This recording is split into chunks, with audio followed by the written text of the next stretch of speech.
Hi అండి, welcome to RR kitchen. నిన్న ఒక కస్టమర్ కాల్ చేశారు డైరెక్ట్ గా. మేడం, మేము ఆర్డర్ పెట్టినా కూడా మీరు యాక్సెప్ట్ చేయట్లేదు ఎందుకు అని చెప్పి. నిన్న మనకి కస్టమర్ ఆర్డర్ చేసింది ఏంటంటే జొమాటోలో బగారా రైస్ చికెన్ కర్రీ. అయితే బగారా రైస్ చికెన్ కర్రీ మన దగ్గర ఏది స్టాక్ ఉండదండి.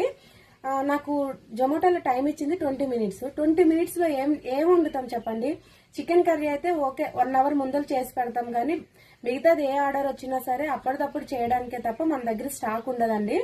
సారీ, ఎవరైనా మన వీడియో చూసి కనుక మనకి ఆన్లైన్ లో ఆర్డర్ చేస్తున్నా లేక డైరెక్ట్ గా ఆర్డర్ చేయాలనుకున్న వాళ్ళైనా సరే మీరు ఆర్డర్ చేసిన తర్వాత నేను అప్పటికప్పుడు రెడీ చేసి పంపించడం తప్ప మనకైతే ఏది కూడా మనం స్టాక్ పెట్టుకోమండి. ఒకవేళ మీకు ఏదైనా కావాలి అంటే కూడా ముందర మనకి కిందున్న నెంబర్ కి వాట్సాప్ లో గానీ లేకుంటే డైరెక్ట్ గా కూడా కాల్ చేయొచ్చు. డైరెక్ట్ గా కాల్ చేయలేని వాళ్ళు ఎవరైనా సరే వాట్సాప్ లోనే కాల్ చేసి చెప్పొచ్చండి. Thank you.